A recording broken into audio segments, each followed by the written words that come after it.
Hi everybody, it's Kirstin Nussgruber here from Kirstin'sCancerCare.com.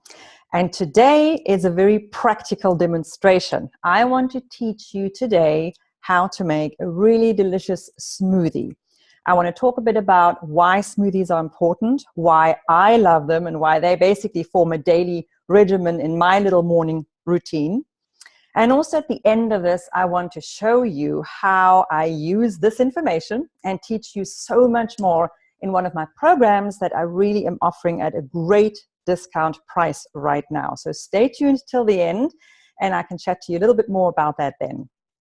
So let's get started with smoothies. So a smoothie to me is an absolutely fantastic way to be either a start to your day, like a breakfast, when you're breaking that so-called intermittent fasting, which is what we do every night when we don't eat. That is a style of fasting. And if we stretch that a little bit to include about 13 hours, then we are doing an intermittent fast every single day, which is wonderful for our digestive system and our entire immune system as well. So a very gentle way of getting out of that and starting your day with a boost of energy is with a smoothie. Now, I have 10 reasons for you why I love smoothies so much. Well, first of all, I've mentioned it to you, they're a great energy boost because you can throw in protein as well and healthy fats. And of course, a lot of the different veggies and fruits that we are supposed to take every day. So it's a great way of increasing your daily vegetable and fruit intake, as well as making it as nutritious and as much of a meal replacement as possible by adding healthy protein, by adding healthy fat to it as well. They're very quick and easy to make. This looks like a big demonstration here, but I just put a couple of things out to talk to you about them and show them to you. But in essence, you know, when you have your few basics, then it's just a very, very quick and easy thing to do, and it requires no cooking. What I also love about smoothies is that they are portable. You can take them along.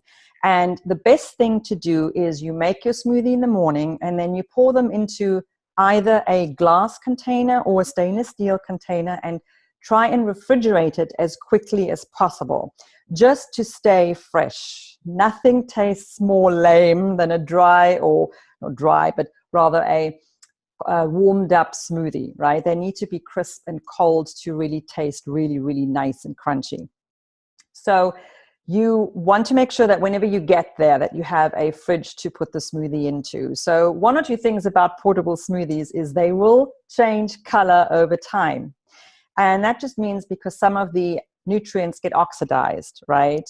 They don't lose a large proportion of their nutrient value, but they lose some of their nutrient value if you keep them and not drink them right away. But it still gives you a lot of nutritious ingredients that, think about it, if we are hungry in the middle of the day, if we grab that quick bar or that quick bagel or muffin, if those are our habits right now, then to replace that with a healthy smoothie that has even gone off a little bit in its color a couple of hours later is still bingo. That's still your number one choice.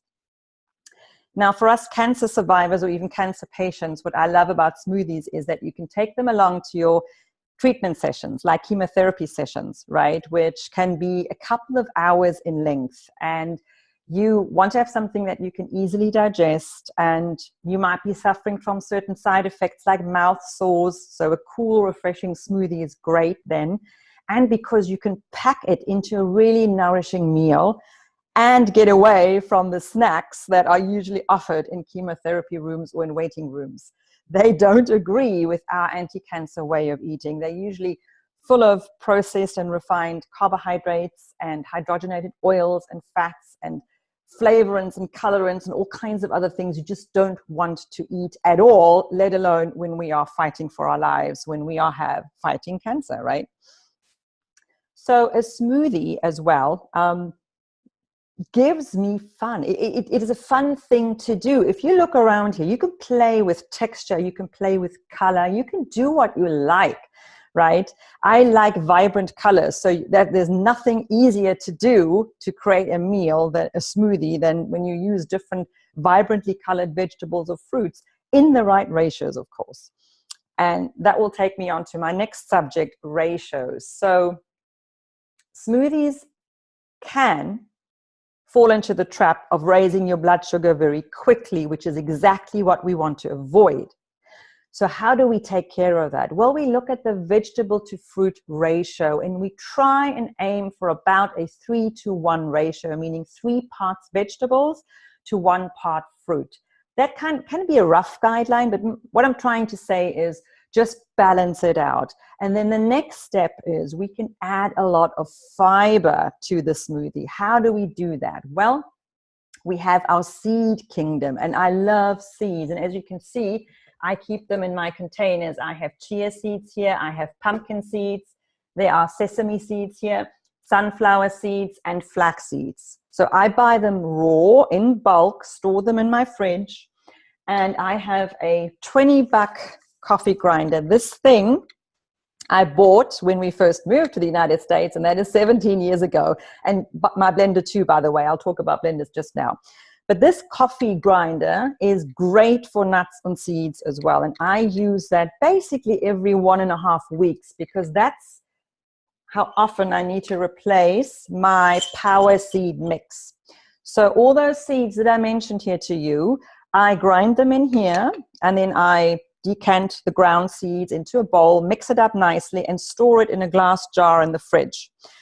Excellent, excellent source of protein, healthy fats, a whole different blend also of omega-3 fats, and all the other omegas in there too, because we want balance when we eat healthy. When we eat a conquering cancer diet, we want balance and moderation. We don't want to just focus on omega-3 fats. We actually want to get them in the right proportions as nature intended. And with seeds and ground seeds, you're able to do that. Now, in order to not make them rancid, I keep them in the fridge, and I don't grind them every single day, as some might suggest. Some of my colleagues might suggest that. And there's nothing more controversial than a group of nutritionists together. Everyone will have their own opinion, let me tell you. My time is precious. I'm busy during the day. I cannot grind these seeds every single day. What would just happen is I would simply not grind seeds, right? I wouldn't use them. So in order to make it work for me, I fill a glass jar like this, and it lasts me about 1.5 weeks, depending how often my family members dip into it as well. That's helpful for me, right? I still want to get the benefits. I still get the benefits of the nutrients as well. I don't keep it out on the counter, and I don't keep it for weeks at a time, because the oils in these seeds, you know, they can go rancid very quickly, and that's the whole point of it. But this is a great way of making it work out for me. And the reason why I want to grind it in here and not in my blender, which you could potentially do with some of the very high powered blenders, is simply to give it a head start. I want to make sure that every single seed is ground so that I can get to the nutrients inside, because if we have any compromised immune system or digestive system, it can't break up that seed. Think about the hard shell in a seed, and it can pass right through, or it can even accumulate in your gut and cause inflammation. So we want to be very mindful of whole seeds and rather actually grind them and use them that way. Another seed that you can buy already, so-called hulled, is hemp seed. It's called hulled hemp seed, and you can buy it from various different brands. I just buy them, and I keep them also in a glass container here in my cupboard. That's another way of adding protein and healthy fats to your smoothie. So healthy fats, what are they? Well, for me, that is always a little bit of an avocado. Okay, so if I'm making a smoothie for 2 of us, for my husband and myself, then I generally, it depends on the size of avocado. This is a very small avocado, so I would probably use half of this because it's so tiny. But you can get an avocado that is about 3 times the size, and then it's about, I would only use about 1/4 of it for a smoothie for the 2 of us. That's enough. It makes it nice and creamy too. So the other element that makes a smoothie creamy, if that's what you're craving, is a banana. Now, I've deliberately kept this banana because to show you, when a banana goes overripe, it gets all these brown and black spots. That basically is an indication to you that the sugar content is very high. So this is a very high glycemic fruit. In other words, this can elevate your blood sugar level just as fast as, for example, a white bagel can. So we need to be mindful of that. We don't want to use bananas with brown spots unless we maybe bake with them, and this is the only sugar that we use in that baked product, because banana adds a lot of sweetness as well. So creaminess, yes, but also sweetness. So if I add a banana, and I don't do that on a regular basis because overall I eat a low glycemic diet, meaning I don't want to eat even natural foods that spike my blood sugar levels fast, right?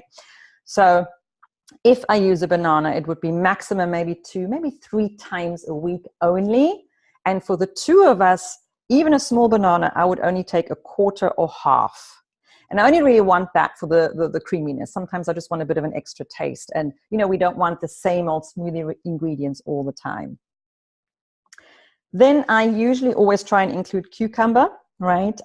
This one is a big fat cucumber that I will use with seeds. But if we have compromised digestive system or anything going on with the digestive tract, then I would take the seeds out. I would just kind of scoop them out like this, okay? Because then at that point, we don't want to have seeds. We don't want to add additional stress to the digestive system. And also, you know, these little seeds, again, they can get caught up. If you already have an inflamed gut and you have the little diverticulitis pockets in there, diverticular, then you don't want to add any potential risk that they can, you know, become even more inflamed than what they already are. Greens. Always some green, but it doesn't always have to be. Again, remember balance and moderation. So when I use greens, I love dandelion greens. They look like this, and you can buy them. You can either get them from your own garden, but they generally won't be this size, because then that would probably drive you nuts if you had that in your lawn. You can buy them in almost any supermarket, at least here in New Jersey. Why I like them is they are an incredible liver cleanser and liver support. So our livers are one of the main detoxifying organs, and we have a system in the liver that needs to work so that it can detoxify not only our own body's waste, our very own natural waste, but also whatever we take in through nutrition, but also through medications and through the environment. So anything to support the liver is top on my list of priority foods, and dandelion greens are part of that. So just a little handful. And I've also added some parsley greens as well. Same thing. It's a great blood cleanser, parsley, and a great detoxifier as well. Apart from the fact that, you know, the green in them provides the chlorophyll, which is really the liquid food for plants, and we can benefit from that too. There are a couple of really great studies out there that show how they can increase our body's own ability to even fight cancer cells. So that's what I've added today. Then I love my berries. I love my blueberries the most because A, I can buy them in bulk frozen, and they don't have little seeds. So if you use strawberries, if you use raspberries, if you use blackberries, you'll have a little grittiness left behind, and you don't get that with blueberries. Now, mind you, I use all the other berries as well, but my favorite, all-time favorite, are blueberries. And the reason I buy them frozen is simply economical, because I can't afford to buy fresh blueberries in the quantities that I need them or that my family needs them. They're pretty expensive up here. I don't have any in the garden, and I don't live near a wild preserve where when they're in season I could go and gather them myself. So these are wild blueberries from Maine. They're good enough for me to put into my smoothies, and I use a little bit. Now they stain, so really be careful you don't get any even on your hands. If you touch a couple with your hands, it'll stain. The more you put in, the more purplish your smoothie will actually get, okay? Especially when you put greens in. If you leave the greens out, you will always have a vibrant kind of purple, well, like my top really, purple smoothie. But with the greens in it, it kind of tend more towards the gray area, but at least you know you still have great nutrients in there. So we've got that, we got the greens in here, right? I just put them in, I've washed them, put them in like this. Now comes the seed mix. I use 3 heaping teaspoons. I'm making a quantity for 2 of us, okay? And the avocado, I'm going to use, I have about 3/4 left. I'm going to use it all. Now comes the liquid. What do you use for liquid? So if you're in transition mode, if this is new to you, you can use dairy-free milks, Okay, and again, variety is key. There's almond milk, there's coconut milk, there's hemp seed milk, there's all these kinds of milks. If they're still allowed to be called milk. The FDA is considering that anyway. I prefer water, simple water, because the ingredients that you put inside give me enough flavoring. And I don't need it to be more creamy. However, you can use alternative milks if that's, you play around with the taste. You need to see. If you buy them sweetened, you are adding sugar to it. So I would say to you, please buy unsweetened, okay? So I just use simple filtered water. And before I add that, what you can add is protein powder. And that is just for an extra boost of protein. And also, for example, I have whey protein. I need to boost my own glutathione levels. That's a nutrient, again, very important for the liver, and you can do that with whey protein. And I make sure I get my whey protein from grass-fed cows, no hormones used, no antibiotics used, and preferably the grass-fed, because even, you know, whatever comes from a cow that is grass-fed will be so much more nutritious. Brands, there are a number of good brands. A canister like this, which it says on here, it says about 24 servings, so whatever. I generally make this last about 2 months because I don't use the recommended serving size, which is 2 scoops. So even for the 2 of us, I only use 1 scoop. And you can get them in chocolate or vanilla. They can be a little sweetened. This particular one has 2 grams of sugar for 2 scoops. So when you look at the grams of sugar in any product, always look at the serving size and then calculate how much of that serving size are you actually having. So I'm only using 1 scoop, so I'm actually only getting 1 gram of sugar from this. That's okay for me, and that's why I'm okay with actually using something that is sugared in this product. If I would add a banana, and I wouldn't add this one, but if I would add a banana, that's too sweet already, then I would not add this either. You need to balance it out. But if you are getting yourself to the point of reducing your sugar intake, then again, you can play around with the amounts of sugar that go in here from natural foods to slowly titrate off that sugar intake. I don't expect any of my clients to do that overnight because that's simply almost impossible, and none of us can go cold turkey easily. Very, very few of us can. So titrate yourself off that sugar very slowly, and with a smoothie, we can play around, and I teach you how to do that as well. So I think I've come to the end of my talk on smoothies. This will look like this, okay? And then I just add water to it, as you can see. And I'm not going to create that noise for you. I have actually already done the smoothie, and it's gotten darker because of the time it took for me to talk to you here. So it started off with more of a bright purple like my top, but now it's a little bit more dark and leaning towards the dark brown gray kind of shade. It still tastes delicious, right? But that's the effect of the oxidization and also the effect of adding greens to it. So just that you know, all right? Still tastes delicious. Blenders, my final thing. What type of blender do you buy? Well, it depends what you want to use the blender for. So if you only want to do smoothies or anything that requires liquid in it, then the mid-range blenders are absolutely fine. So this is a brown blender, which is 17 years old, and I think you can actually still buy this model. It's probably only about $100 or so. I remember I paid $80 17 years ago. My son has a Ninja Bullet, takes that to college. That's more for single serving sizes. Those are absolutely fine for smoothies only. If you want to then also do your own pastes and have a really, really high powered blender, then the top range like the Vitamix or the Blendtec are very good brands in that price range, but you're paying a couple $100 for those, just that you know. You can get them refurbished too from the actual manufacturer, and that sometimes is a good kind of compromise as well, rather than having it brand new. You get an appliance that has been refurbished by them with a guarantee, and you know what, they can last you for years as well. So that's really what I do every single morning for the 2 of us. After my cup of green tea, I move into the smoothie, and you know what, I don't need to eat anything else with that. That'll take me probably 2 or 3 hours, But all our metabolic needs are different. So it really depends on you, what you're using the smoothie for and when you take it. If you're taking it during the day or if you're taking it in the morning. But, you know, this is a really healthy, nutritious drink from Whole Foods, you know. The only thing I had added was the whey powder. Everything else is whole foods. Lots of antioxidants in here, lots of healthy fats. You're getting good protein as well. And so it's a low glycemic food choice for you, which is what we want in a Conquering Cancer diet.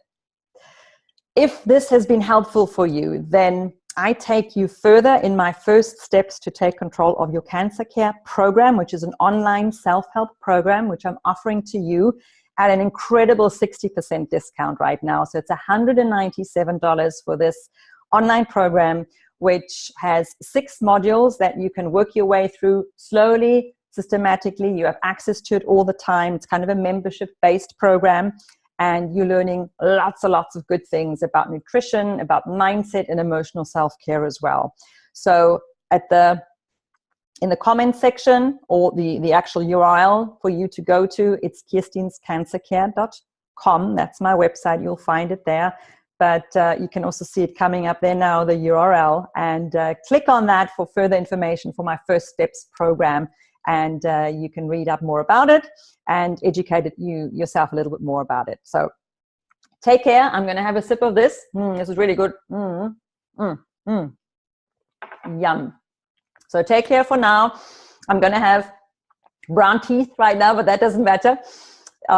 It's a healthy smoothie, healthy snack, and I just love to share that with you. So again, take care for now, and thank you for listening.